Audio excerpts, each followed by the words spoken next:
דוד השם הוא לא יחסר בנאות השם יביצני על מלוכות ינעלני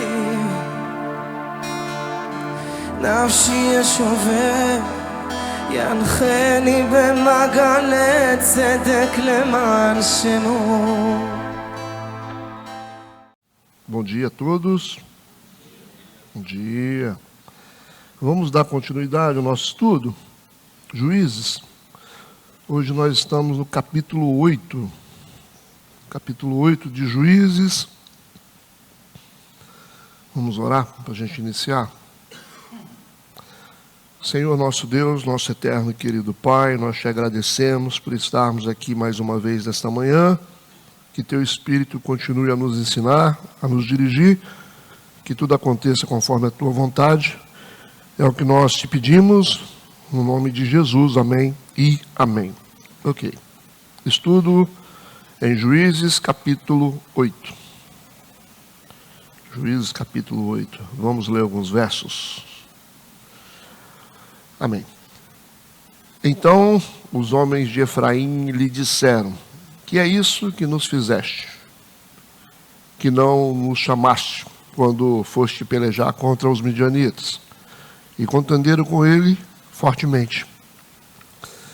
Porém ele lhes disse: que mais fiz eu agora do que vós? Não são porventura os rabiscos de Efraim melhores do que a vindima de Abiezer? Deus vos deu na vossa mão os príncipes dos midianitas, Oreb e Zebe, que mais podia eu fazer do que vós? Então a sua ira se abrandou para com ele quando falou essas coisas. Como Gideão veio ao Jordão, passou com os 300 homens que com ele estavam, já cansados, mas ainda perseguindo, e disse aos homens de Sucote: dai, peço-vos alguns pedaços de pão ao povo que segue as minhas pisadas, porque estão cansados. Eu vou ao encalço de Zeba e Salmuna, rei dos midianitas. Porém, os príncipes de Sucote disseram: estão já Zeba e Salmuna em tua mão, para que demos pão ao teu exército? Então disse Gideão: pois quando o Senhor der na minha mão a Zeba e a Salmuna, trilharei a vossa carne com os espinhos do deserto e com os abrolhos. E dali subiu a Penuel e falou-lhes da mesma maneira, e os homens de Penuel lhe responderam como os homens de Sucote lhe haviam respondido. Tá bom. Até aí está bom. Vamos nos conectar ao capítulo anterior para a gente se atualizar na história, né? Depois de uma batalha vencida contra 135 mil midianitas, dispondo apenas de 300 soldados, o Gideão agora, pelo menos teoricamente, ele vai desfrutar dessa vitória, ok? Então a gente está nessa parte onde Gideão deve desfrutar da vitória que ele teve sobre os midianitas, né? Uma vitória sobrenatural, né? A gente vê a mão de Deus aqui, apenas 300 soldados vencendo 135 mil midianitas. Todo mundo está localizado na história. Ok. Vamos entender o que Deus tem para nós hoje, nesse dia, né? Agora, esse capítulo vai nos dar uma noção aqui. A gente poderia colocar um título assim: as armadilhas que envolvem o sucesso. Poderia ser esse título, tá? Considerando que ele está agora numa fase boa, veremos quais são as armadilhas que envolvem o sucesso. Bom que Deus cerca de todos os lados, né? Mostra a gente como vencer e também nos ensina como lidarmos com a vitória, né? Que a gente tem essa dificuldade, né? Dificuldade para vencer e dificuldade para lidar com a vitória. Vamos para o versículo 1. Diz assim: então os homens de Efraim lhes disseram. Disseram para quem? Disseram para Gideão: que é isso que nos fizeste, que não nos chamastes quando foste pelejar contra os midianitas? E o texto diz: e contenderam com ele fortemente. Ok, vamos entender aqui Que tribo é essa? A tribo de Efraim é a tribo irmã, né? Gideão e seus soldados, na verdade, são irmãos, né? A tribo de Efraim, israelitas, né? O povo de Israel foi dividido em tribos. A tribo de Efraim é uma tribo muito forte, uma tribo muito importante, que tem muita relevância. Foi dessa tribo aqui que saiu Josué. Então a gente vê a importância dessa tribo. Só que essa tribo está fazendo uma cobrança aqui para o Gideão, dizendo o seguinte: que é isso que você fez? Você não chamou a gente para pelejar contra os midianitas, não? Você podia ter chamado a gente também, né? Você chamou um grupo e não chamou a gente. E por causa disso, eles contenderam com Gideão fortemente. Essa tribo Efraim, aliada do exército de Gideão, está confrontando duramente Gideão nesse versículo. Ok?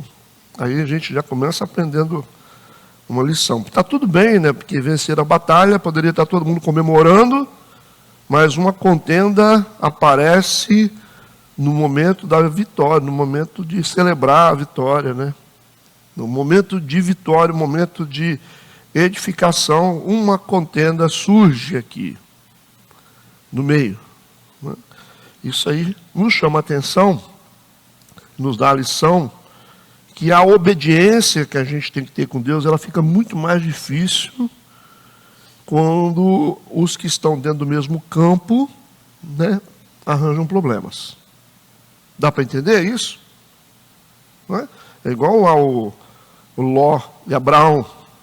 No momento que eles estavam ricos, a terra não comportava a riqueza dos dois. Você já imaginou? Tinha tanta riqueza que não comportava os dois. Os dois começam. Os dois não. Quem começa é Ló, né? Abraão vai pacificar a situação. Começa a contender. Por causa do muito. Uma coisa é você brigar por causa do pouco, né?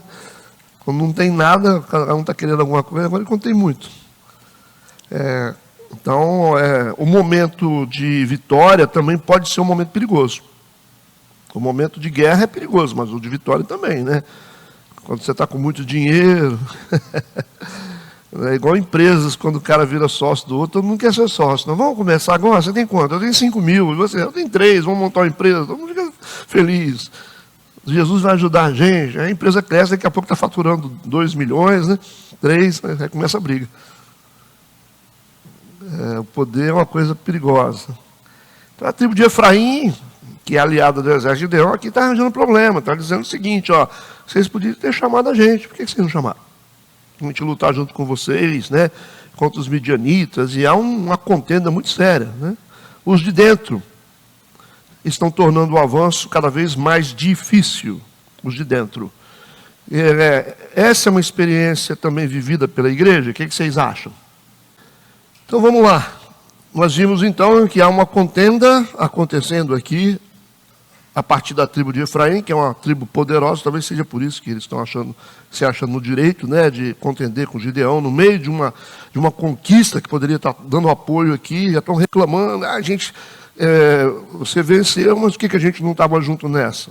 Porque venceu, se tivesse perdido, estava fora, né? Agora, na hora de celebrar, né, que a onça está morta, você podia ter me chamado para tirar uma foto também, né? Não é legal isso aí? Mais ou menos isso, para a gente entender a intenção dessa tribo.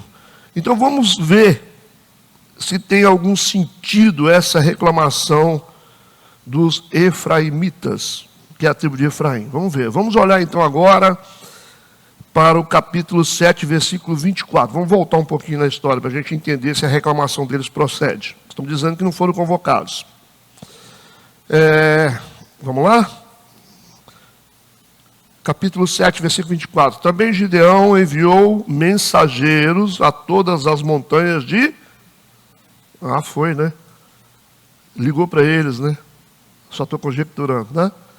Você não ligou para a gente? Eu estou ligando, ó. Então Gideão enviou mensageiros a todas as montanhas de Efraim, dizendo: descei ao encontro dos midianitas. Então o que eles estão falando tem fundamento? O que vocês acham? Não tem fundamento, né?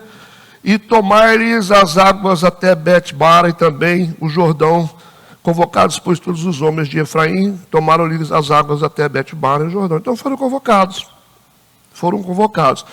Então qual é a questão aqui? Qual é a questão aqui? É pior do que vocês imaginam. Eles não estão reclamando porque eles estão dizendo, vocês podiam ter convocado a gente, né?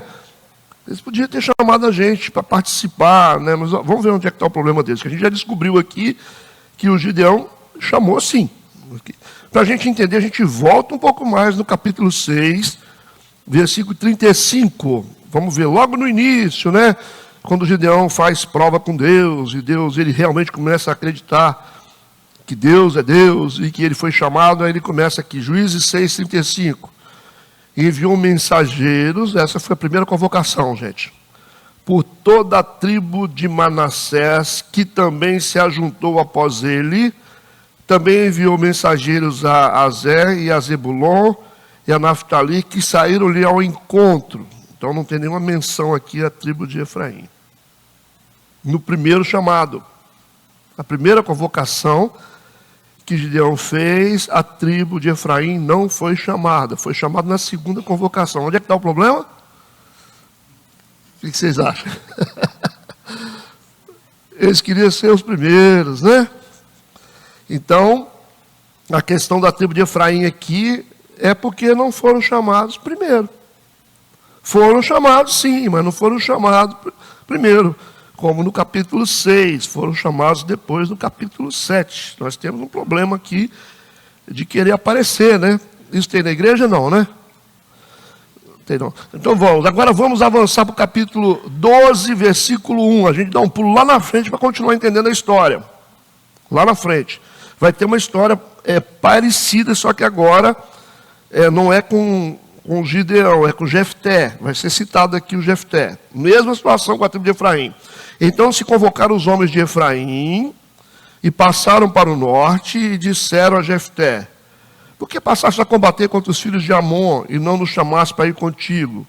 Mas gosta de aparecer, o povo de Efraim não chamou a gente para ir contigo. Aí o que eles vão querer fazer com Jefté? Vão dizer o seguinte: queimaremos a fogo a tua casa contigo. Eles querem se vingar. Então eles têm um problema. Esse problema é um problema de comportamento. Talvez seja isso que fez com que Gideão não os chamasse primeiro. Talvez seja isso que fez com que Jefté não os chamasse primeiro. Porque eles têm problema com ego. Então o contexto é de quê? Comportamento. Eles tinham dificuldade de se alegrar quando o nome deles não estava em evidência. Viram? E é gente de dentro de casa. Gente de dentro de casa que estão preocupados porque o nome deles não está em evidência. Foram convocados, mas não foram convocados assim, primeiro, né? Entende isso? Tudo bem? Tudo mal, né? Versículo 2. Porém, lhes disse, Paulo Gideão vai dizer para eles, diante de tudo isso: que mais eu fiz eu agora do que vós? Não são porventura os rabiscos de Efraim melhores do que a vindima de Abiezer? O que é Abiezer? Abiezer são os antepassados de Gideão. Ok? Abiezer, a tribo de Abiezer, a família de Abiezer são os antepassados de Gideão. Gideão está dizendo o seguinte: eu não fiz nada melhor do que vocês. Ele está se diminuindo, está dizendo: o que eu fiz agora não é nada maior do que vocês já fizeram na história. Primeiro argumento dele. E segundo argumento, ele diz: não são porventura os rabiscos de Efraim, ou seja, as coisas simples que Efraim, a tribo de vocês, fazem, é muito superior ao que a minha família já fez. Entendeu? Ele está argumentando com eles, dando uma resposta aqui para acalmar os ânimos da tribo de Efraim. Será que é certo isso? Será que Gideão fez certo? O que vocês acham? É certo ou não é, pastor Renato? O que ele fez para acalmar os ânimos da tribo de Efraim? Ele elevou eles, levantou a bola deles, ele se diminuiu, dizendo: o que vocês fazem é muito superior ao que eu faço, e o que as famílias de vocês fizeram até agora é muito maior do que a minha família já fez. Para acalmar os ânimos, você acha que foi uma atitude certa ou não? O que o pastor Renato acha? Você pode falar o seu raciocínio. Eu, assim, a minha visão, para conter os ânimos, para ele, naquele momento ali que já teve a vitória mesmo, eu penso que para ele seria uma boa. Já que eles têm esse costume de não aceitar ser chamado em segundo plano, né? Eu acho que ele foi inteligente. E dá uma palavra para elevar eles mais, botar o ego deles mais para cima. Até porque futuramente pode até depender deles de novo, né? Da mesma forma que dependeu dessa vez. Ok, dentro da visão do pastor Renato, ele acha que o que Gideão fez foi certo para acalmar os ânimos deles e evitar um conflito ali. Mas quem tem uma visão diferente? O pastor vai falar. Qual é a visão, pastor? A visão minha, eu não acho, eu tenho certeza que ele não devia ter feito isso. Ele não devia ter se rebaixado. Não, porque a questão é a seguinte, a vitória é de Deus, Deus chamou ele, entendeu? Ele já estava vindo de uma situação já, um diminutivo dele mesmo. E outra coisa, eu até entendo por que essa tribo não fez parte, Deus reduziu o povo, porque ele falou assim, não, isso aqui nós vencemos essa batalha. Então eles eram, tipo assim, petulantes, entendeu? Eles, igual o senhor falou, eles queriam estar em sempre primeiro lugar e rebaixar para eles, só fizeram aumentar o ego, ou seja, eu sou mais. E nesse ponto eu acho que caberia uma repreensão de Gideão sobre isso. Chamar a atenção deles e ainda falar, olha, por isso deu que nós vencemos apenas com 300 homens, que se colocam eles na jogada, seria mais, nós somos alguma coisa. Então, eu tenho certeza que a repreensão ali, ele perdeu uma oportunidade, entendeu? De repreender eles, entendeu? Talvez, não sei se iria mudar ou não, mas foi a oportunidade. Essa oportunidade nós temos que ter. A oportunidade nós temos que ter. Vamos fazer. Deu a oportunidade, tem que fazer. É o meu pensamento. Eu acho que passar a mão na cabeça... Isso vai da personalidade de cada um. Sim. Eu, pastor Edmagno, eu aproveitaria a oportunidade para repreender e dizer quem tem que ter glória a Deus, não vocês. Exatamente, isso aí. O meu caráter faria isso. É isso aí. Agora, muitos estudiosos sugerem que essa foi uma medida de inteligência e cuidado para evitar conflito. Mas não vai conseguir evitar muito, porque o ego não vai parar. Entende? Agora vamos ver se alguém tem alguma opinião no meio disso aí. Alguém tem alguma opinião? O Tiago ali, ó. Vamos ver se o Tiago consegue balançar o jogo. Balancear o jogo. O pastor, eu acho que eles tinham uma soberba muito grande e eles sabiam do potencial deles. Tanto que eles foram chamados, eles lutaram e eles mataram os 2 comandantes. Então, assim, eles sabiam da potência que eles eram. E eu acho que ele foi lá mesmo para poder diminuir Gideão. Não para poder dizer que ele não tinha sido chamado, porque eles tinham matado 2 comandantes. Sim. Estou dentro da sua visão, Gideão também perdeu a oportunidade. Eu acho que sim. De admoestá-los e falar, vocês estão querendo glória, a glória não é de vocês, não. Como líder, né? Como líder. Como ele já juiz. sabia que eles tinham matado 2 comandantes, então, assim, eles foram lá para poder menosprezar mesmo Gideão. Ok. Até agora só 3 pessoas, tá bom? Para equilibrar o jogo aí.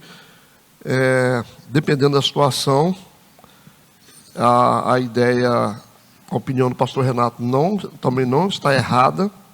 De repente você pode tomar uma medida dessa para ganhar tempo, para evitar um conflito ali naquele momento.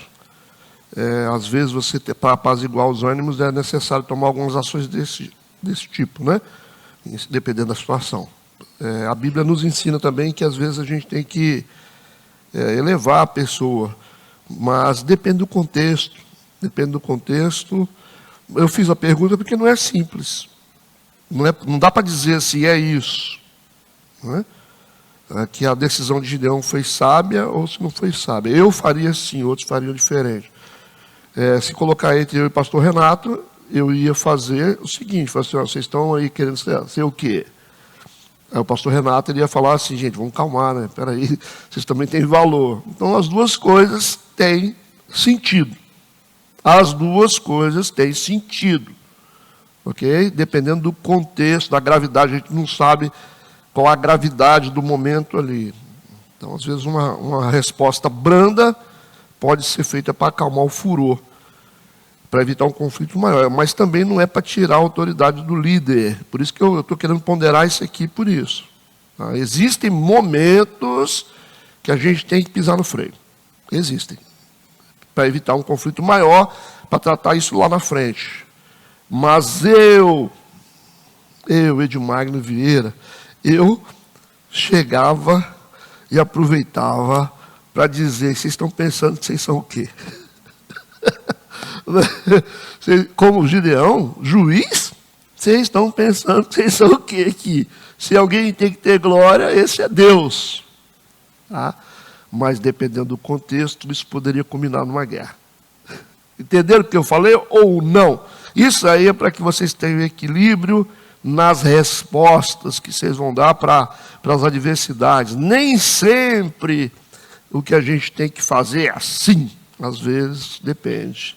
Às vezes a gente tem que se fingir de morto de vez em quando para poder resolver problemas maiores. Então, assim, não... eu faria da forma como o Tiago falou, o pastor Luciano falou. Mas eu creio também que existem momentos que a gente tem que tomar cuidado. Tem que tomar cuidado. Deu para entender, Tiago?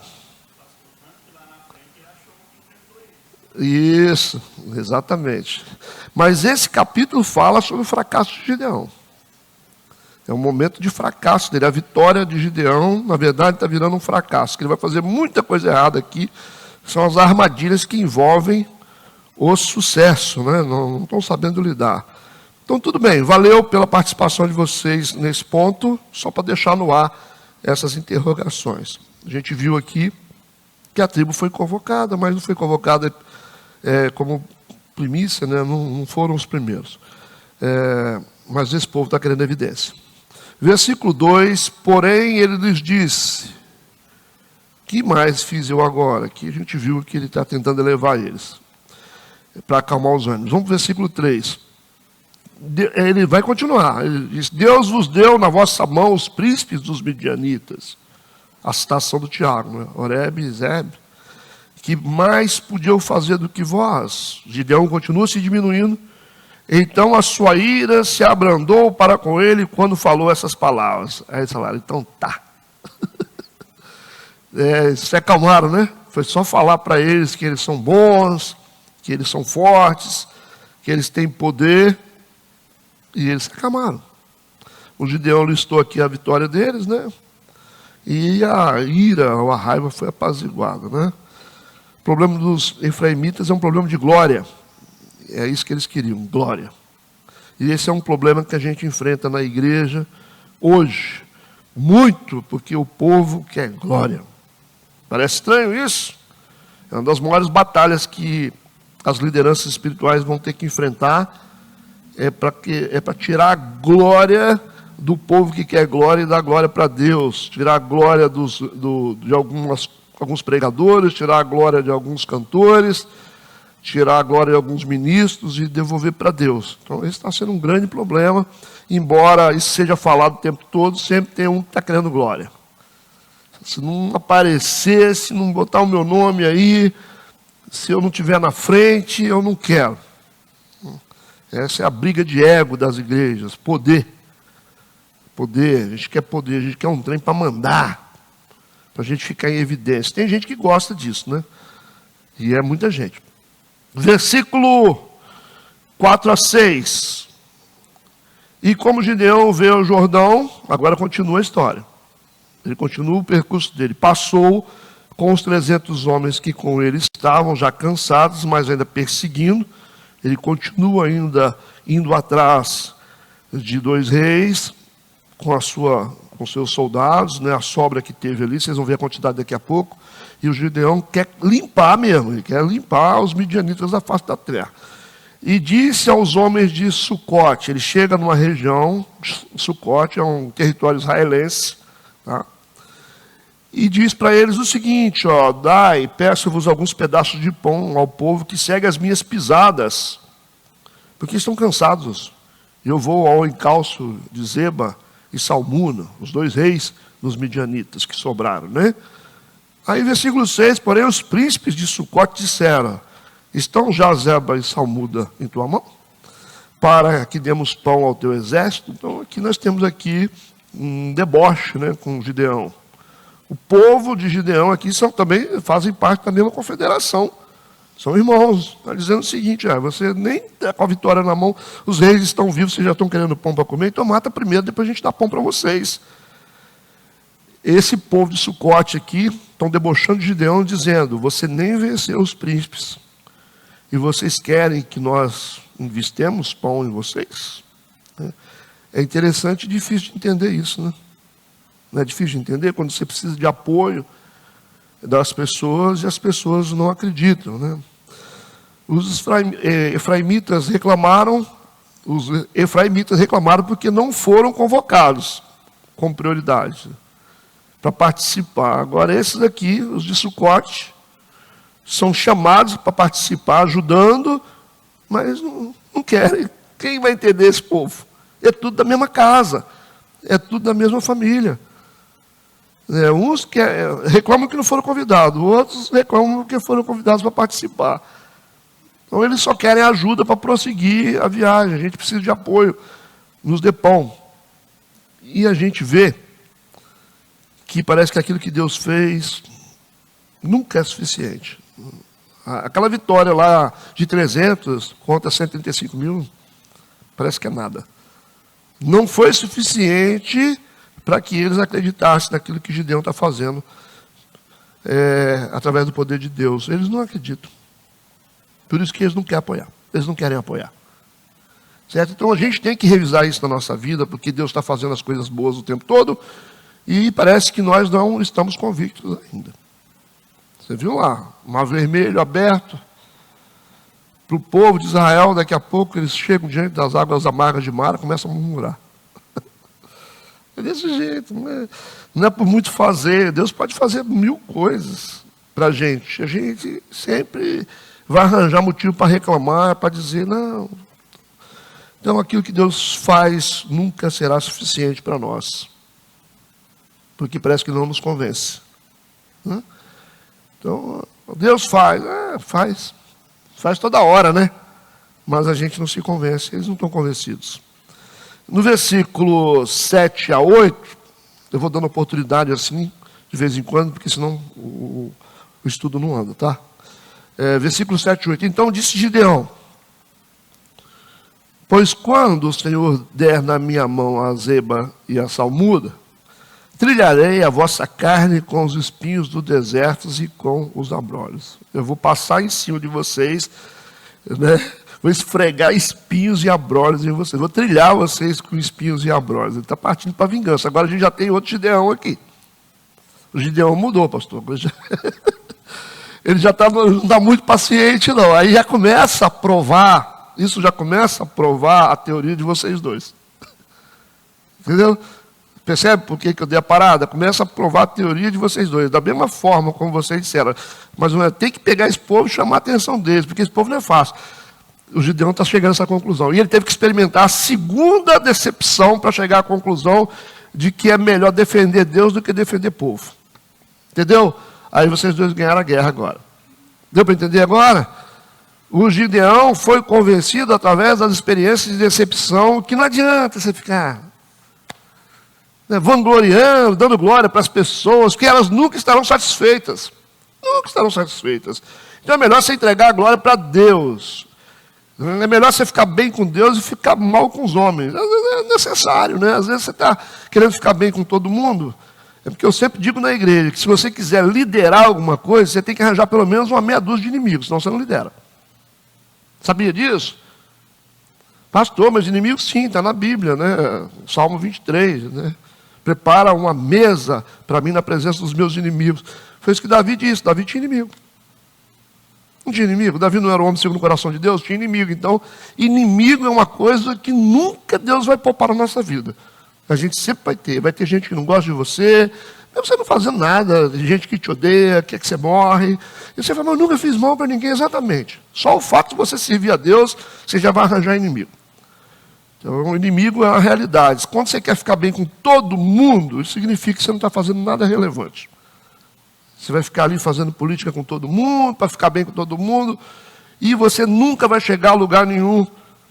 Repito, não é uma motivação que você tem que ter que ficar arranjando inimigo, mas quando você quiser fazer algo sério, se prepara. Se prepara, faz parte do jogo. Tá?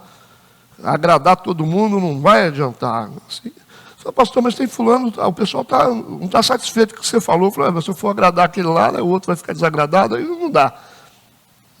É um só contra todo mundo. Então é melhor eu fazer o que tem que fazer, servir a Deus e fazer a vontade de Deus, e quem quiser fazer, vem comigo. Quem não quiser, vai cuidar da sua vida. É assim que funciona. Infelizmente é assim. Essas são as regras. Entenderam? Então tem coisa que não adianta discutir. Tem coisa que não adianta discutir. Então o Gideão chegou a essa conclusão de que o negócio não adianta. Ele começou como um cara calmo. Mas ele está percebendo que o ego desse povo não tem fim, não. E aqui nós temos... ele está pedindo simplesmente pão. Eles estão debochando dele. Você não tem nem na mão os 2 reis. Cara, mas o que nós fizemos lá atrás? Olha a vitória que Deus nos deu contra 135 mil midianitas apenas com 300. Isso não é suficiente para vocês? Eu falei, então basta. Então basta. Então vamos fazer o seguinte. Quando eu vencer a batalha contra esses 2 reis, eu vou fazer o seguinte. Eu vou trilhar vocês. Vou fazer de vocês um trilho. Vou passar por cima de vocês com espinhos do deserto e com abrolhos. Pode preparar. Ele já fez uma promessa aqui. Vamos ver se ele é bom de promessa mesmo, né? E dali subiu a Penuel, que é Peniel, né? E falou-lhes da mesma maneira. E os homens de Peniel lhe responderam como os homens de Sucote. Mesma coisa. Os homens de Peniel, tudo da mesma família, hein? E os de Sucote, tudo do mesmo jeito. E eles responderam como os homens de Sucote lhe haviam respondido. Então o Gideão está sendo aqui humilhado pelos seus irmãos. Aí no versículo 9 ele vai falar, então tudo bem. Por isso também falou aos homens de Penuel, dizendo, quando eu voltar em paz, derribarei essa torre. Então a torre de vocês vai cair. Já estou preparado para vingar. E aí? Vocês estão conhecendo o Gideão agora? O Gideão mudou. Está se reconfigurando, né? Então nós temos aqui o Gideão, que nós vimos nos versículos anteriores, já não aparece mais. Né? Ele vai mudando a partir das decepções que ele vai vivendo, e aqui já está na terceira. Certo? Pastor, mas isso é certo? Talvez não é certo, mas pode ser uma questão de sobrevivência. Pode ser uma questão de sobrevivência. Esse aspecto de vingança aqui, eu só estou dizendo para vocês que as várias decepções começam a mudar o nosso estado emocional. Isso aí você pode preparar. Tudo bem? Deu para entender o que eu estou falando? Ele já não é mais o mesmo. O negócio você fala, você tem que ser legal até você passar alguma coisa. Né? Você tem que ser assim, sempre uma pessoa da paz, até que você passe alguma coisa. É certo? Não. Eles não seja certo, mas isso acontece. A gente vai mudando conforme as circunstâncias. Infelizmente, né, o Gideão aqui já não está agindo muito certo. Não está agindo certo em ser passivo demais, não está agindo certo em querer matar o pessoal como vingança. Está querendo se vingar. Então nós temos outro cara aqui. O versículo 10. Estavam, pois, Zeba e Salmuna em Carcó. Carcó é uma cidade situada nos confins orientais de Gade. Está lá os 2 e seus exércitos com eles, uns 15 mil homens. Tem muita gente ainda, sobrou muita gente, né? 15 mil homens. Todos os que restaram do exército dos filhos do Oriente. E os que caíram foram 120 mil homens que puxavam da espada. Aqui já fez a conta, subtraiu de 135 mil, 15 mil, né? Então, estão eles lá acampados, descansando. Versículo 11. Então, subiu Gideão pelo caminho dos que habitavam em tendas, okay, para o oriente de Nobá e Joguebeá, e feriu aquele exército, porquanto o exército estava descuidado. Estavam descansando, né? Então Gideão seguiu os fugitivos através das cadeias montanhosas de Gileade, a nordeste do Jaboque, e atacou eles de forma inesperada, enquanto eles descansavam. Enquanto eles estavam ali, né, descansados. Então, assim, eles ficaram relaxados, descuidados. A gente não pode descuidar, né? Eles estavam descuidados. Eles fizeram um monte de coisa, mas ficaram descuidados. Então, quem está na batalha, ou quem está envolvido em guerra, não pode ficar descuidado. Versículo 12, a gente viu no 11, que o exército foi atacado por Gideão. E fugiram Zeba e Salmuna. Eles estão sempre fugindo, né? Porém, o Gideão os perseguiu e tomou presos a ambos os reis dos midianitas, a Zeba e a Salmuna. E afugentou a todo o exército. Então aqui a conquista da horda midianita já está concluída aqui, porque os reis que sobraram já foram pegos por Gideão. Ok?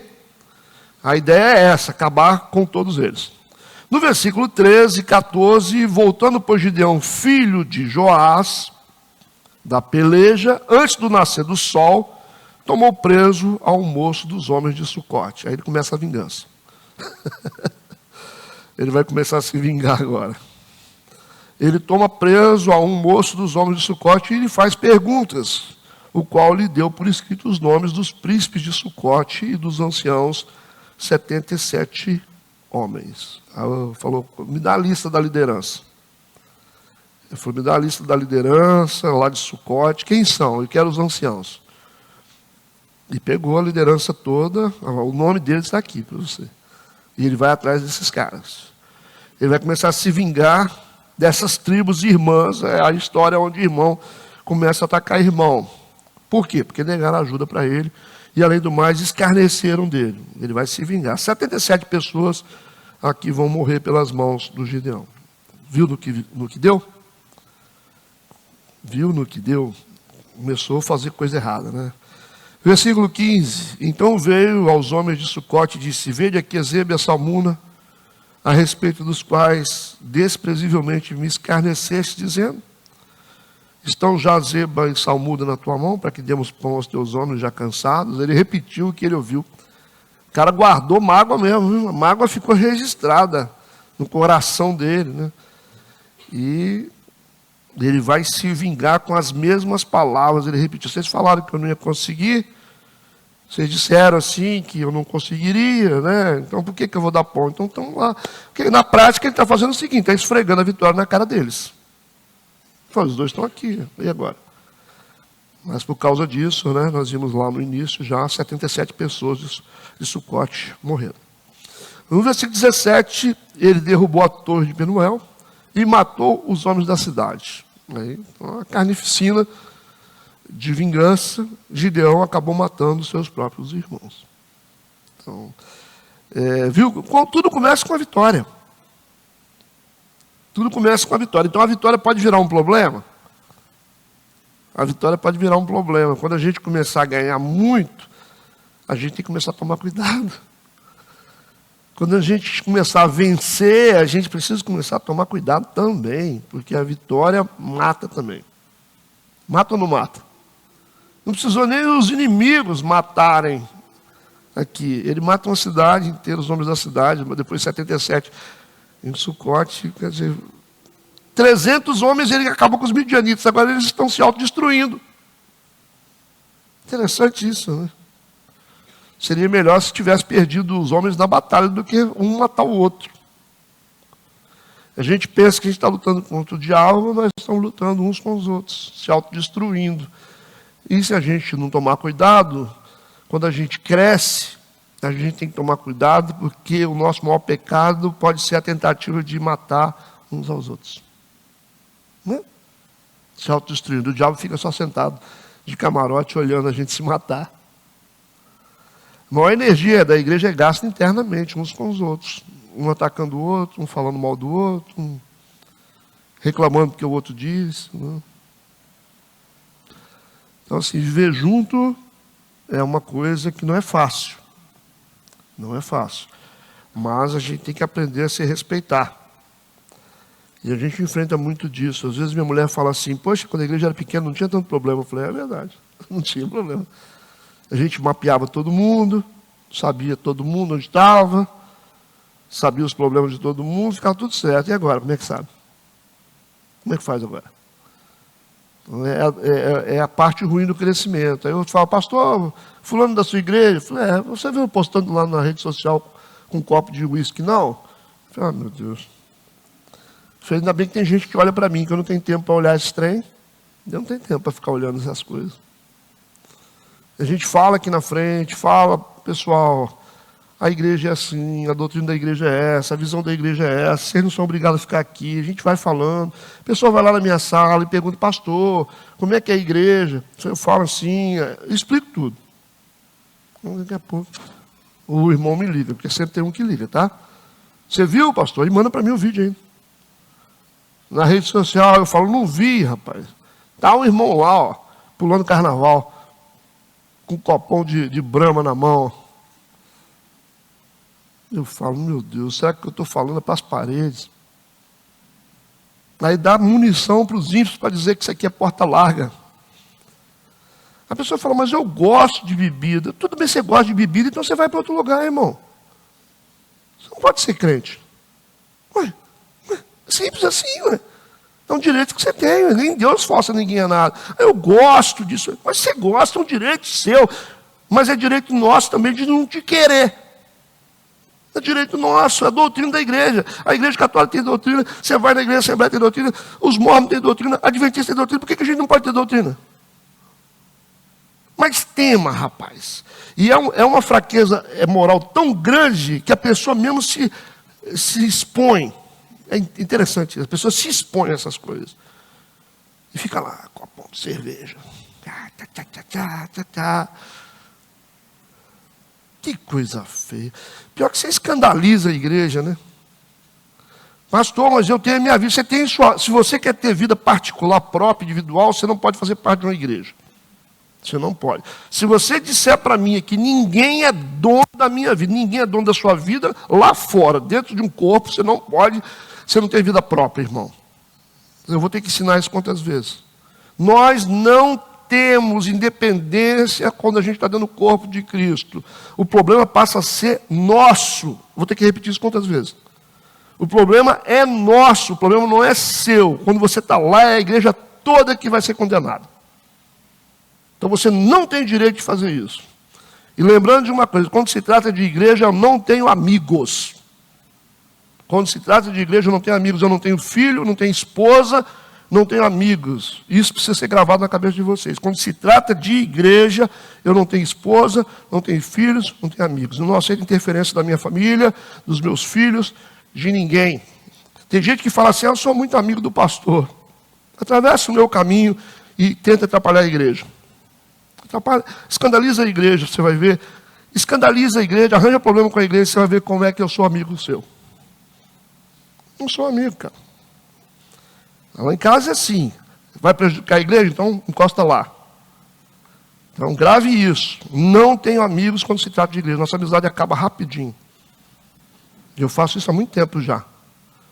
E as coisas estão bem claras aqui. Não dá para um grupo ficar construindo o resto destruindo. Ah, eu quero ser da igreja metodista. Não, você quer ser da igreja metodista, cara. Você tem que ouvir as mensagens da igreja. Você tem que procurar saber com o pastor. Nós não somos adeptos a isso. Nós não somos adeptos. Você não pode fazer isso com a cara dura, não. Pastor, estou enfrentando um problema. Ah, tá. Então a gente vai te ajudar. A gente vai te ajudar para você se livrar disso aí. Mas não dá. E quem está em desobediência está fora da cobertura. Tá? Quem insiste em ser desobediente está fora de cobertura. Não tem cobertura espiritual. Está declarado. Se você vai numa igreja pentecostal e você não cumpre os costumes dela, você está em pecado. Sabia disso?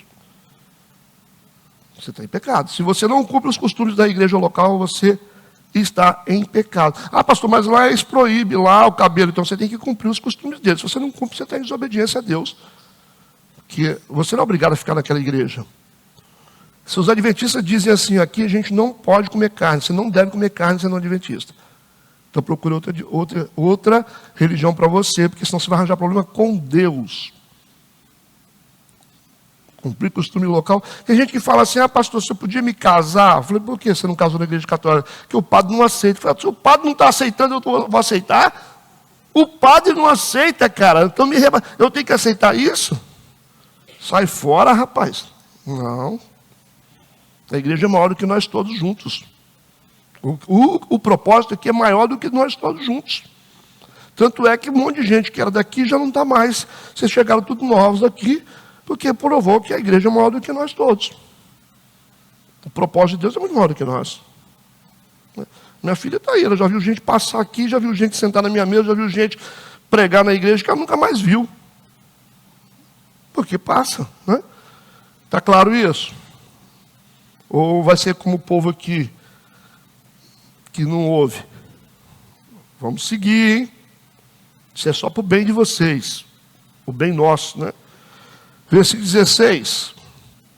Tomou os anciãos daquela cidade, os espinhos do deserto e os abrolhos, e com eles ensinou aos homens de Sucote. Fez o que ele falou, exatamente como ele havia prometido. As pessoas morreram pelas mãos do próprio irmão,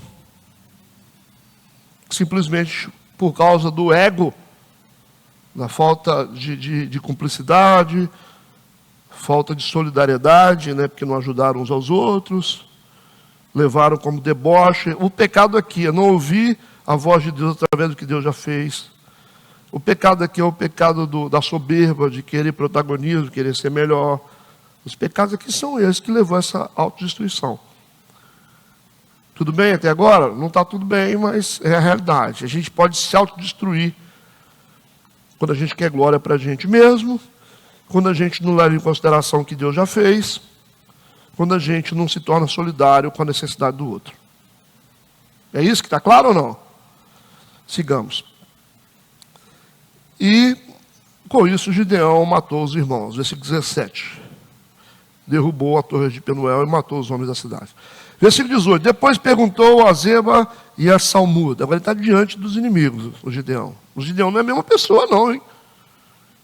Que homens eram os que matastes em Tabor? Ele está falando sobre os 7 anos que Israel foi subjugada pelos midianitas. Ele está lembrando do martírio que o povo de Israel sofreu. E no meio desse martírio, né, dessa aflição imprimida pelos midianitas contra Israel, houve um episódio, tá, que ele está citando. Quando vocês mataram aqueles homens em Tabor, lembrou? Vocês lembram quando vocês entraram e mataram? E disseram, como é esses homens? Como esses homens eram? O que vocês viam neles? Quando vocês mataram eles? Aí eles disseram, como és tu? É parecido com você. Tem cara de líder, tem cara de rei, igual você, mesma coisa. E parecia um filho de rei. Eram nobres também, igual você. A gente matou. Aí o Gideão fica mais furioso, né? Ele fez essa pergunta antes de executá-los.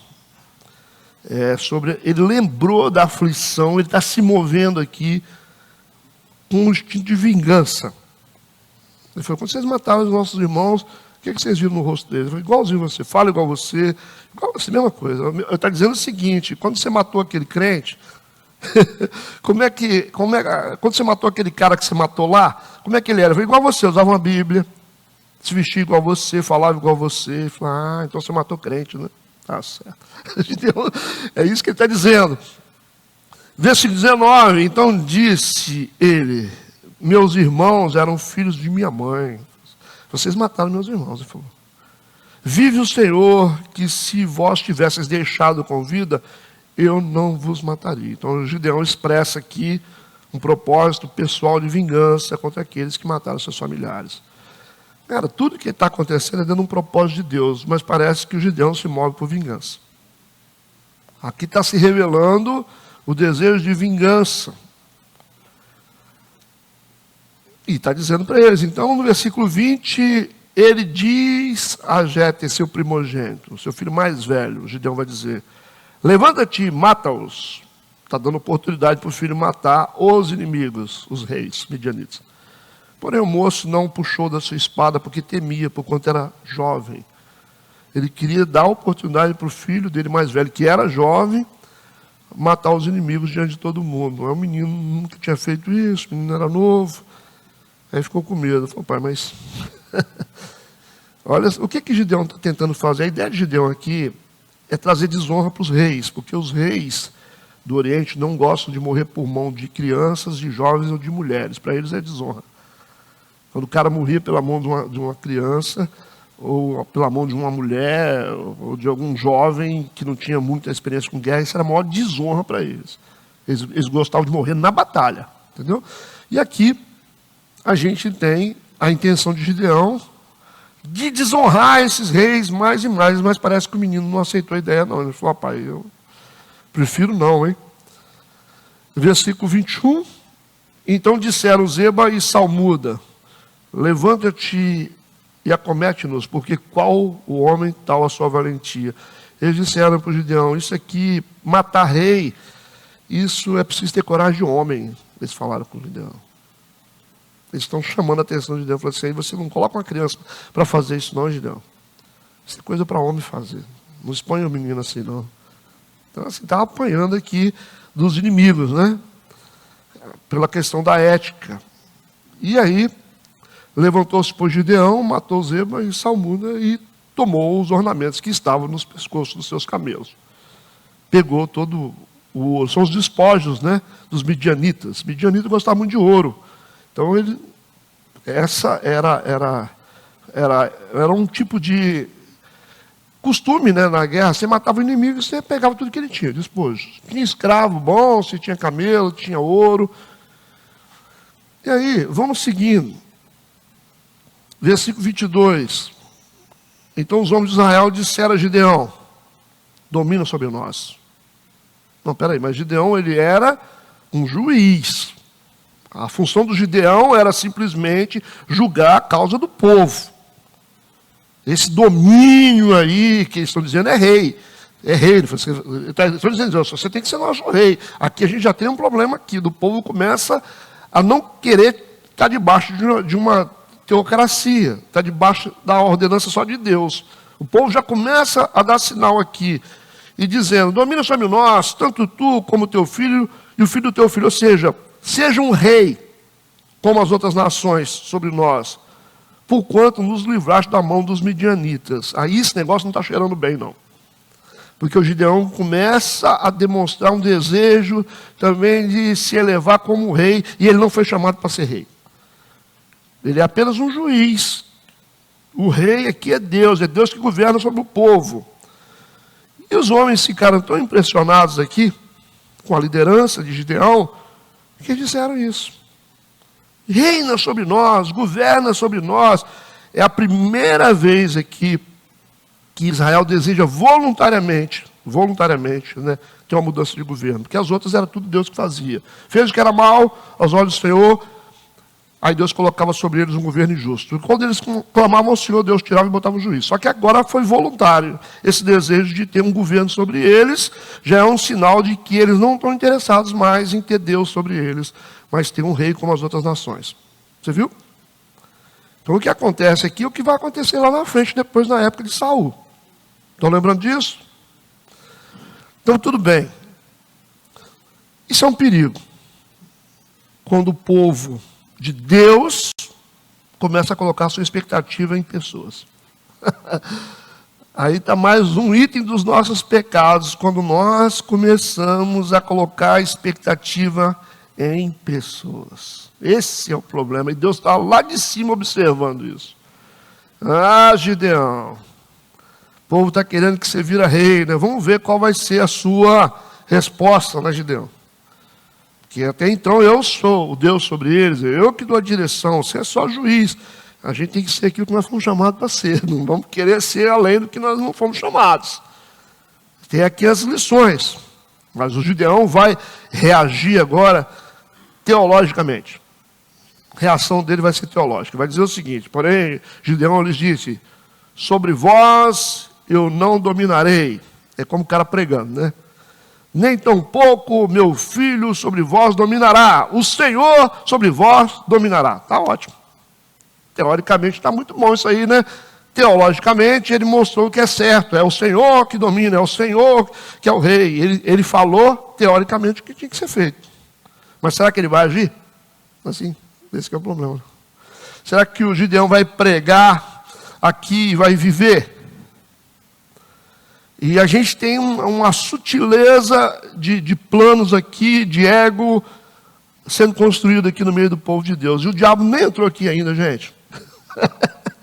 O diabo está assistindo de camarote, o povo se autodestruiu, eles mesmos. A maior batalha perdida foi aqui, né, contra os midianitas. Eles estão se autodestruindo por causa do ego. Igreja não precisa nem do diabo. A gente se mata sozinho, sabia? O diabo fica, é isso aí que eu queria de vocês. Vocês estão se matando, um destruindo o outro, um torcendo contra o outro, acabando com o ministério do outro, lançando palavra de maldição. Ah, não converse mais com fulano. Continue assim. É isso aí que o diabo gosta. Continue. E ele fica só assistindo em camarote. Mas o Gideão, aparentemente, eles queriam ele sobre um trono, mas Gideão se manteve na posição de juiz. Tá bom até agora? Se acabasse assim, a história estava bom. Se terminasse assim, estava tudo certo. Gideão, teoricamente, pregou e disse, ó, é Deus que é Deus, hein? Deus é Deus, eu não sou Deus não, hein? Quem tem que reinar é Deus. A pregação está feita, agora depois do culto, vamos ver o que acontece. Versículo 24. Disse-lhes mais Gideão, uma petição vos farei. Aí começou. É o cara que está pregando dizendo o seguinte, você viu o que Deus fez? Pessoal, viu o que Deus fez? Pastor, o senhor é grande. O pastor diz assim, eu não sou grande, quem é grande é Deus. Mas pastor, o culto foi tremendo, muita gente curada, abençoada. Não, quem fez foi o Senhor. Tudo bem, aí daqui a pouco o homem vai falar. Mas Gideão vai fazer uma petição. Mas posso pedir alguma coisa para vocês? O pessoal vai dizer assim, ele diz, dá-me cada um de vós os pendentes do seu despojo. Porque tinha um pendente de ouro por quanto eram ismaelitas. Eu vou explicar isso aqui. Posso pedir alguma coisa para vocês, já que vocês estão felizes, que o culto foi bom? 5.000 reais cada um de oferta. Isso acontece hoje? Não acontece não, né? Já que Deus foi poderoso e o pastor está dizendo, não, eu sou um cara humilde, aqui a glória é toda do Senhor, mas eu posso fazer um pedidinho para vocês? A pessoa fala, lógico, por que não? Por que não, né? Diante de tanto poder, por que não? Uma oferta a cada um de 5.000 reais, como prova da fé de vocês. Pegou o povo sensibilizado, né? E o que ele está dizendo aqui é o seguinte, me dê cada um de vocês as joias que vocês tiraram de despojo dos midianitas. É isso. Aí vocês vão ficar meio confusos, que está escrito aqui, ó, ismaelitas. Não está escrito ismaelitas? Aí eles vão dizer, ismaelita ou midianita? Porque são povos diferentes. São povos diferentes. Mas por que está escrito aqui? Até agora nós não estamos falando de midianitas, porque ismaelitas significam povos do deserto. Povos do deserto. Isso é a condição. Lembra do Ismael, a tribo de Israel que cresceu no deserto? Então, ismaelitas são povos nômades do deserto. Então o sentido é esse. Disse-lhes mais Gideão, uma petição vos farei, dá-me cada um de vós os pendentes do seu despojo, que vocês tiraram dos midianitas, porque tinham um pendente de ouro, por quanto eram povos do deserto. Ou seja, eles conseguiram, porque assim como os ismaelitas, que eram povos do deserto, que usavam pendentes, argolas de ouro pendurada, gostavam disso, os líderes midianitas gostavam muito de ouro, de roupas, de tecido caro. Ele falou, então, os midianitas, eles usam ouro assim como os ismaelitas, que são povos do deserto, é a cultura deles. Então, vocês têm o ouro, que vocês recolheram, lógico, né? Recolheram o ouro, então, vocês vão me trazer, cada um de vós, um pendente do despojo que vocês conquistaram nessa guerra. Aí está me cheirando um negócio esquisito aqui. Está lembrando do Arão, rapaz. Pedindo ouro para o pessoal para construir um bezerro de ouro. E aí nós temos aqui um problema que, assim, não vou forçar o texto, mas diante da emoção, né? Da sensibilidade do povo, faz um pedido. Diante da sensibilidade espiritual do povo, diante do poder de Deus, pedir algo para o povo. Isso é familiar para vocês? Mas a gente está quantos anos aqui atrás? Tem bastante, né? É a mesma coisa, então, que está acontecendo. Diante da sensibilidade espiritual, o povo está comovido com o Gideão. O Gideão é um grande líder. O pastorzão pregou muito. Grandes coisas Deus está fazendo através de você. Ele, não. A glória é do Senhor. Eu não sou nada. A glória é do Senhor. Eu não vou reinar sobre vocês. Mas posso fazer um pedido? É lógico, pode pedir. Entendeu? Aí quando eu fico falando aqui na igreja, o pessoal acha que eu estou atacando, né? Não, o pastor está atacando os caras que ficam explorando os outros. Não estou na Bíblia, né? Porque está na Bíblia. Mas isso vai acabar mal. Porque no versículo 25 eles disseram, de boa vontade os daremos. Como é que não dá, gente? Como é que não dá? O cara arranca o tênis e dá. O cara arranca a camisa, dá a jaqueta. Já fui em congresso, o cara arranca a jaqueta e jogar em cima do altar. Não tinha. Eu falei, você tem alguma coisa para dar? Ele falou assim, o que eu tenho aqui, dá o que você tiver de valor. O cara arranca aliança. Teve um casal de diáconos na minha igreja que arrancou aliança. E jogou. Aliança de casado. Pensa que doideira. Depois de ficar desesperado, né? Que a aliança tinha sido vendida. Eu falei, vocês estão ficando doidos. E deu. Da aliança, da tênis, da jaqueta, da tudo que tem, cordão. Logo depois a mulher do pastor fica desfilando com o cordão que você deu, que você achou que ia para a obra da igreja. Você achou que ia para a obra da igreja, daqui a pouco você vê ela com a joia, né? Isso não tem aqui, só tem na Bíblia, não tem aqui, no mundo nosso não tem, contemporâneo. Não tem essas coisas. Mas assim, vamos pedir. Qual o propósito desse pedir aqui? Qual o propósito? Não tem nenhum propósito legítimo. Se tivesse um propósito legítimo, gente, nós vamos construir o templo de Salomão. O pessoal trouxe as coisas. Foram construir um templo para Deus. Tudo bem. Nós vamos construir o tabernáculo. Tudo bem, gente. Agora, qual é o propósito aqui? Vamos aproveitar a brecha porque o povo está empolgado. Então, o Gideão está fazendo coisa errada. O Gideão está perdendo a fé nele aqui. E ali, eles disseram, nós te daremos. Estenderam uma capa. E cada um deles deitou ali um pendente do seu despojo. Você imagina quanto ouro que deu. E foi o peso dos pendentes de ouro que pediu 1.700 ciclos de ouro. Versículo 26 está aqui. Quase 30 quilos de ouro, só de ouro. 30 quilos de ouro, fora os ornamentos de ouro, fora as pulseiras e as vestes de púrpura que traziam os reis dos midianitas. Então, pensa a quantidade de ouro que foi ali. Só um tipo de joia deu quase 30 quilos.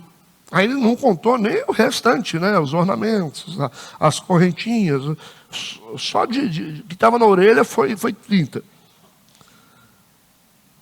E fora, está falando, fora as coleiras que os camelos traziam no pescoço. Até os camelos usavam ouro. Então foi muito ouro. Os midianitas eram bem... gostavam de ouro, né?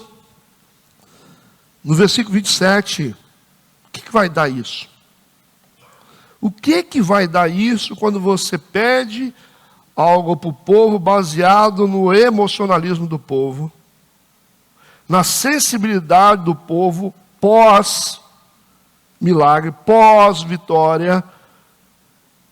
O que acontece quando você tira do povo algo que não tem nenhum propósito legítimo de Deus? O que vai acontecer, o que vocês acham? Isso é ilegal, não tem propósito.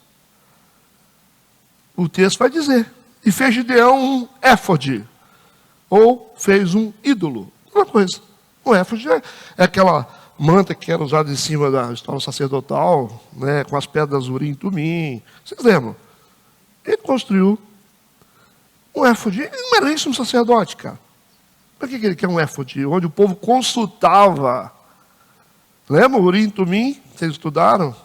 Trazia o éfode. O povo consultava a Deus através das pedras preta e branca. Urim e Tumim. Consultava a Deus. Então significa, se o Gideão, ele constrói um éfode de ouro, ele construiu um ídolo, E está na mão dele esse ídolo que agora todo mundo vai ter que vir a Gideão para poder ter informação. Eles não vão mais a Deus. Agora virou um problema. Ele fez um ídolo, que é abominação a Deus, e colocou na sua cidade em Ofrá, e todo Israel prostituiu, porque idolatria é prostituição, prostituiu-se ali após ele e foi por tropeço a Gideão e a sua casa. Olha só. Complicou a vida de Gideão e da família dele toda. E o povo. O que adiantou ganhar? O que adiantou o Gideão ter ganho uma vitória tão poderosa das mãos de Deus se ele não sabe lidar com o poder? Nem o povo sabe lidar com o poder. O que adianta? O que adianta crescer? O que adianta ganhar dinheiro? O que adianta fazer igreja? O que adianta encher a igreja de gente se a gente não sabe lidar com o poder? Crescimento sem sabedoria pode ser uma sentença de morte. Assustaram ou não? Está claro os textos aqui? Antes tivesse ficado lá atrás. Porque tanta gente que morreu, fizeram coisas contra a vontade de Deus, construíram um ídolo, e agora todo mundo vai consultar o éfode que está com o Gideão, ele virou o centro das atenções. Ele não queria ser rei, mas na prática aqui está virando Deus. Não queria, não falou? Uma coisa é falar, outra coisa é viver. Aí tem uma grande lição. Um líder que pede algo de valor ao povo, aproveitando a sensibilidade deles, por aquilo que Deus fez. Aquilo que Deus fez. Isso serve de perdição, tanto para a igreja, como para a sua própria casa. Certo? Esse foi o único período em que Israel caiu em apostasia, estando debaixo da regência de um juiz. Nunca aconteceu isso. Toda vez que tinha um juiz sobre eles, eles viviam prosperidade. Primeira vez em que, debaixo da liderança de um juiz, o povo se tornou idólatra, apóstata, se desviaram de Deus. Então, antes tivesse todo mundo morrido pelas mãos dos midianitas, pelo menos estava tudo certo. Viu como é que dá um nó na cabeça da gente essas vitórias? Gideão nem o povo soube lidar com a vitória.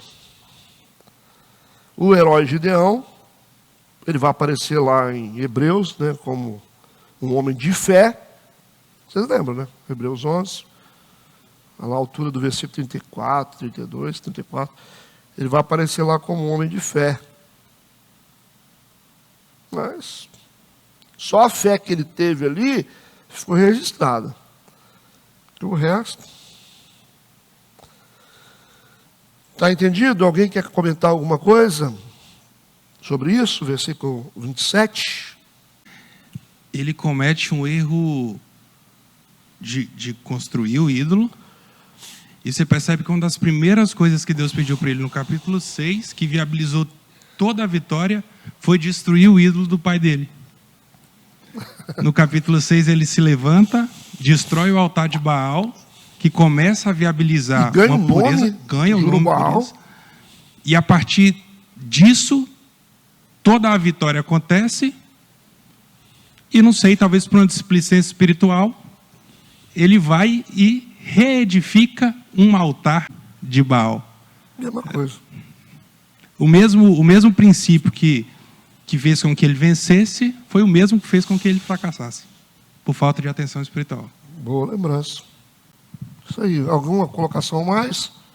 O interessante é que no próprio capítulo, né, que ele passou pelas 3 tribos antes de pegar os reis medianitas, que ele foi vendo a primeira lá com os Efraíns, lá, a forma que ele lidou, que ele ergueu eles.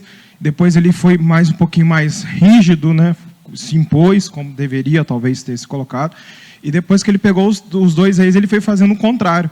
Então talvez Deus tenha mostrado com as 3 tribos, alertado, ou talvez mostrado como que estava acontecendo, dividindo, né? E como também é muito atual capítulo também, né? Que a gente está vivendo. Não no meio só da igreja, mas no meio tanto de Israel em si hoje, nas políticas, nos enfrentamentos que está acontecendo, contra lá as guerras que está acontecendo. Então, como que a Bíblia é viva, né? A palavra de Deus é viva. A gente tem que saber interpretar, né? Porque antigamente era matar. Hoje é como o senhor falou, se tiver uma ovelha, algum membro que não esteja em unidade com a igreja, talvez esteja atrapalhando, e talvez a gente não saiba interpretar a forma que o senhor fala, a forma, mas a verdade não tem meio termo, né? Se está atrapalhando, se tem alguma coisa que esteja atrapalhando o crescimento, um construindo, outro destruindo, que dê licença, né? Isso. Porque às vezes o cara pensa assim, eu vou dar uma martelada num dedo, mindinho, e o corpo não vai sentir nada. Mas como assim que não sente? Todo mundo vai sentir. É um dedo mindinho, pastor. É uma unha que vai sair. Ué, tira uma unha. Você vai ver o que vai acontecer. Tem gente que vai para o hospital por causa de uma unha infeccionada. Mas quem é que vai para o hospital? Vai só a unha?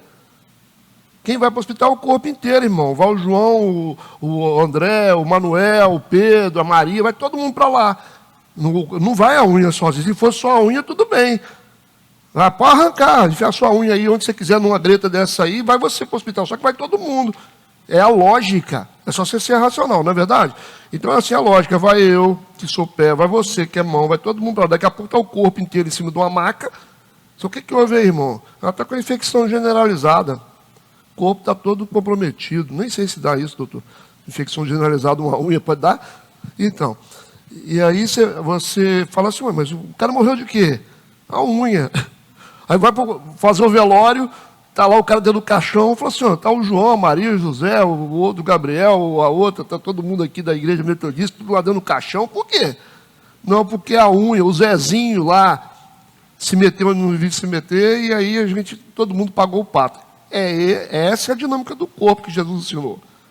Ele colocou no conceito de corpo por causa disso. Somos nós que sofremos, somos nós que perdemos. Então, quando você vê o cara na esquina em uma situação duvidosa, você fala assim, mano, o que está pegando aí? Ah, porque ninguém tem nada com a minha vida. Eu falei, ninguém tem nada com a sua vida, irmão? Ninguém tem nada com a sua vida, então quer dizer que você pode ficar aprontando todos aí fora e ninguém tem nada com a sua vida. Então está tudo certo. Então, é a lógica, irmão. É isso aí. É a verdade que a igreja não quer ouvir. Né? Mas graças a Deus que nós estamos no final dos tempos e tem uma turma incisiva aí, tá? Está pegando firme, e igreja tem que estar cheia de gente que está querendo um negócio firme mesmo. Agora, faço o que eu quero da minha vida, estou aqui, está aqui porque quer, ninguém é obrigado a estar aqui. Vai lá para a igreja que você faz o que você quer. Vai lá para a igreja que você, aqui na esquina, tem um monte, eu indico para você, tem umas que você faz o que você quer. Você bate na mulher, fica tudo certo, você continua cantando, fica tudo beleza. Versículo 28, nós estamos terminando. Assim foram abatidos os midianitas diante dos filhos de Israel e nunca mais levantaram a sua cabeça. Os midianitas morreram, né? Acabaram. E sossegou a terra 40 anos nos dias de Gideão. Sossegou, entre aspas, 12 inimigos. 12 dos midianitas. Mas com seus demônios particulares, eles continuaram porque eles são idólatras. Então, essa libertação pelas mãos de Gideão ficou marcada por séculos depois. O que Deus fez livrando o povo de Israel dos midianitas, isso ficou eternizado na história. Tanto é que o salmista, no Salmo 83, versículo 11, ele escreve esse registro, falando na sua oração: faze aos seus nobres como a Oreb, e como a Zebe, e a todos os seus príncipes, como a Zebá e como a Zalmuda. Mesma coisa que aconteceu, Gideão fez com eles, o salmista está pedindo, porque ficou na história, a grande vitória que tiveram. No versículo 29 a 35, e foi Jerubaal, que é o Gideão, né, como ele era o destruidor de Baal, mas parece que esse nome aqui não está cabendo mais para ele. Né? E foi Jerubaal, filho de Joás, e habitou em sua casa. Teve Gideão 70 filhos, cruz credo. Gente, não tem cruz credo no nosso meio, não. Estou só falando de brincadeira. Credo em cruz, 70 filhos que procederam dele, porque tinha muitas mulheres, nessa época podia, né? E sua concubina, que estava em Siquém, lhe deu à luz também um filho, e pôs-lhe o nome de Abimeleque. Abimeleque, só aparece 2 Abimeleque na Bíblia. Tá? Um na época de Isaac, rei de Gerá, e esse aqui que vai ser o rei de Siquém, ok? Abimeleque é um nome que tem um significado, né? Que é filho de rei, né? Ou seu pai é rei. Isso significa. Então Abimeleque colocou o nome do filho tipo assim, todo lugar que você tiver, as pessoas vão saber que seu pai é rei. Mas ele era rei? Gideão não era rei. Não tinha rei, não tinha juiz. E ele deixou registrado no nome do filho essa realidade para ele de que, o nome de Abimeleque significa que seu pai é rei. Então Gideão é rei. Vocês entendem o sentido disso? Faleceu Gideão, filho de Joás, bem velho, né? Foi sepultado no sepulcro de seus pais, Joás, em Ofrá dos Abiesritas. Sucedeu que, como Gideão faleceu, os filhos de Israel tornaram a se prostituir após os Baalins, mas que já se prostituía, né, com ele na regência, e puseram a Baal Berite por Deus. Que tragédia isso, hein? E assim os filhos de Israel não se lembraram do Senhor, seu Deus, que os livrara da mão de todos os seus inimigos ao redor. Esse Deus é paciente demais, né? Nem usaram de beneficência com a casa de Jerubaal. Aí os descendentes de Gideão agora vão sofrer. Certo? A saber, de Gideão, conforme a todo o bem que ele havia feito em Israel. Então, ele não deixou descendência com ética espiritual e moral. Então, a família sofreu muito, todos os descendentes. E para o Oriente, para o Oriental, esse negócio de descendência é muito importante, né? Você deixar legado para eles é mais importante do que a própria vida. É igual o Jefté. O Jefté não teve descendente. E o Gideão também teve uma descendência vergonhosa, simplesmente porque ele acabou corrompendo o povo. Não só se corrompeu, ele transformou o povo em idólatra, construindo um ídolo a partir do momento sensível do povo pelas vitórias que Deus deu. Ok? A gente termina aqui e fica aberto para os comentários. Quer comentar? Ela quer. Eu gostaria de pontuar o seguinte: a gente, quando começa estudando essa parte, a gente percebe que os midianitas, eles tinham por questão trabalhar o emocional. Cada povo que atacava o povo israelita, eles vinham com uma função. Esses eram nas emoções. E a gente observa que isso é propagado e fica impregnado nas emoções do povo israelita. No capítulo 6, salvo melhor engano, no verso 15, o Senhor leva Gideão para ouvir da boca, no território do inimigo, de que o Senhor tinha levantado ele para poder guerrear e receber a vitória ali mesmo com 300. Só que quando a gente começa a percorrer, ele vai, sobe, mas o coração dele ainda não está nisso. Tanto não está que quando o povo de Efraim se levanta contra a liderança dele, ele esquece que quem deu a liderança para ele e confirmou no capítulo 6 foi o próprio Deus. E aí ele entra num nível de combate sutil, como fosse uma passividade, porque na verdade o que a gente observa depois mais à frente é que ele tinha o mesmo espírito que a tribo de Efraim. Por isso ele não ataca de frente, ele se vê diante dessa tribo. E aí, mais à frente, quando está em Sucote e a outra tribo, ele começa a demonstrar de que ele também não acreditava na liderança que Deus o deu. Por isso ele volta trazendo a vingança. Não satisfeito ainda de que ele tinha se levantado como juiz pelo próprio Deus, é onde ele constrói o próprio, entre aspas, bezerro de ouro, com a arrecadação do povo, para que ele se tornasse um Deus, apesar de colocar o nome do filho, pai de um rei, né? Filho de um rei. Mas, na verdade, ele queria uma posição de um Deus. Qual é a radiografia do Gideão? Emocional. Na verdade, mesmo o povo de Midian não o atacando mais, ele já continuava com aquela ferida de que ele não era suficiente para aquilo que ele foi chamado. Ele não acreditava naquilo a qual ele foi levantado para fazer. Então, ele sempre precisava de uma revalidação dos outros. E ele procurou nas pessoas, dos seus liderados, não conseguiu. Então, ele contra-ataca com a força. Depois, ele contra-ataca se colocando como um Deus para o povo, onde ele precisava dessa revalidação. Então, o povo tinha que ir até ele para ser consultado, para que ele pudesse ter essa validade dentro dele de que ele tinha sido chamado por Deus para liderar aquele povo. Ele era de uma tribo pequena, Manassés, a tribo de Gideão. Ele veio de uma tribo bem inferior, né? Não sei, talvez tem um problema de autoestima, que é bem revelado no início, né? Quando Deus chama ele, a reação dele é de autoestima bem baixa, né? Tem uma observação no versículo 2,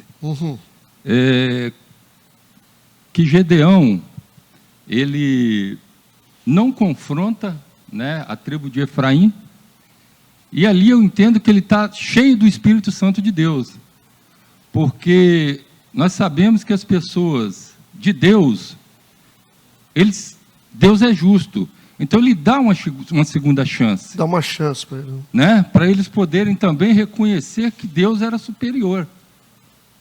Mas não funcionou, né? Não funcionou, mas ele deu. Então, a tribo de Efraim não vai poder cobrar quem não tiver oportunidade. Né? Eles não vão poder cobrar, porque eles foram convidados e não aceitaram o convite, e depois vão até Gideão. Gideão, com a palavra branda, dá uma oportunidade para que eles reconheçam, né, que foi pela fé, e mesmo assim eles ignoram. Mas eles tiveram oportunidade, eles não vão poder reclamar. Sim. Isso aí. Alguém quer comentar mais? Tem a Lorena também. Depois o pastor Luciano. Eu estou com uma dúvida, na verdade. Eu não sei se está implícito aqui, mas qual era a intenção de Gideão nessa construção desse manto sacerdotal? Porque ele se mostra um homem de fé, né, quando ele responde que Deus que governará sobre o povo. Ele teve alguns erros, né, da vingança e tudo, erros humanos, mas ele se mostrou um homem de Deus. E aí eu não entendi qual a intenção dele, para que serviu esse manto. Não sei se está implícito aqui. Está implícito. Está implícito essa intenção, né? Primeiro, a intenção errada porque ele não era sacerdote. Ele não tinha esse ofício, né, para ter um éfode na mão. Isso era a função dos sacerdotes. Então, eu acho que talvez a gente vai conjecturar um monte de coisa, né? Por isso que não está explícito na Bíblia, para a gente conjecturar mesmo, entender a mente dele. Mas, dentro dessa construção de tudo que ele fez, a gente já imagina uma forma de manter perto dele, centralizar o poder, onde as pessoas vão vir até ele tem o éfode, então. Mas ele deixou claro isso pelo que ele falou, pelo que ele fez, pelas coisas que ele fez o tempo todo aqui. É essa interpretação que a gente tem. A gente não tem nada dizendo, pegou o éfode por isso. Mas dentro de um contexto completo, é isso que dá para ver, né? Que tem um problema de ego, que é o ponto central desse capítulo inteiro. Todo mundo aqui está com problema de ego. É um problema sério. Fala, pastor. O senhor falava aí agora, eu já mudei até a fala aqui. Mudou? Mudei porque você falou uma coisa interessante. Eu quero trazer... eu sempre trago o que é espiritual, entendeu? Para o nosso mundo. E isso é algo importante. O problema do ego. Então, eu estou vendo aqui o senhor pregando, estudando, e Deus ministra no meu coração, entendeu? O que fazer para dar continuidade a isso, né? A igreja não para só aqui, entendeu? Porque esse estudo, trazendo para o tempo de hoje, é totalmente, se a gente não abrir o olho, é o que vai acontecer. É o que vai acontecer. Está perto. E a gente vive uma batalha de reconstrução de valores dentro da igreja, e é onde a gente vive um tanto de muro assim, dividido, cada um no seu lugar. Eu estou falando daqui, eu estou falando do que eu já vivi, as experiências que eu tive, talvez pode ajudar em alguma coisa. E a gente fica numa dificuldade muito grande de entender, entendeu? Igual o senhor está falando, é uma luta, a igreja vai ter que vencer a barreira. E como isso? Então a gente entende que nós, a maioria das vezes, estamos brigando entre nós mesmos. Entendeu? E isso é E aí, e pior que a gente não sai de casa quem brigar com ninguém. Você está entendendo? Ninguém sai. Vou chegar no pastor Renato e falar que hoje ele deixou o óculos na casa dele. Não. No decorrer de lá, o inimigo ele sempre acha alguma coisinha por a gente não estar muito assim atento, entendeu? E isso acaba afetando. Cumprimenta, um olha de um jeito, olha de outro. Isso vai criando uma situação muito constrangedora, entendeu? E o adversário vai mexendo nos egos, né? Eu não posso, eu sinto. Chego na minha casa, eu comento com minha esposa, comento com o filho, comento com um amigo, e daqui a pouco, o que eu vou ter que fazer para mim poder ter, entendeu, uma postura diferente? E aí eu vou ter que fazer alguma coisa. Aí eu começo a disputar dentro da igreja, eu até dou honra para o pastor. Falei, ele é o líder, mas no fundo eu quero ser alguma coisa. Eu tenho que fazer uma imagem, eu tenho que fazer alguma coisa para mim, para me ter. A gente luta contra os fantasmas da gente o tempo todo. O meu espetáculo aqui. Então, esse fato aí é algo muito sério dentro da igreja que acontece. E nós temos que ter, eu tive para mim, né? Cada dia que passa, eu me atento mais a isso. Para que eu não venha fazer parte disso, entendeu? Mas é a radiografia da igreja, isso aí. Exatamente. Que eu não fazer parte disso. Porque uma vez você entrando nisso, você dificilmente vai sair dessa situação. Quase impossível. A gente tem...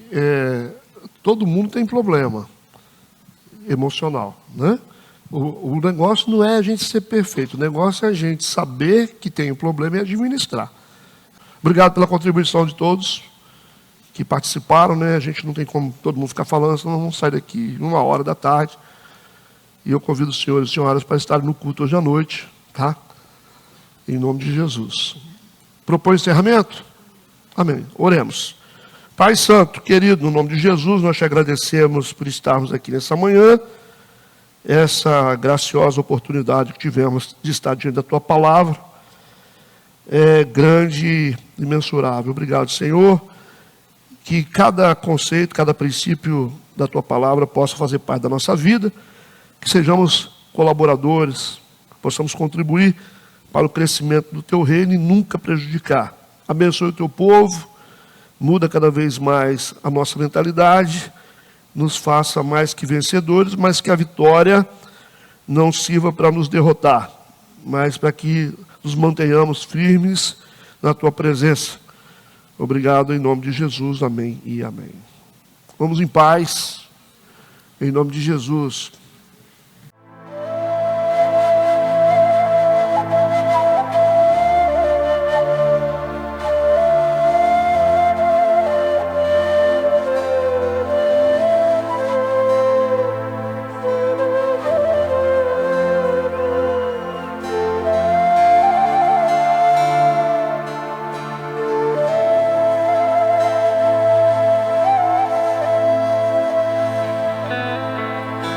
מזמור לדוד השם, הוא לא יחסר.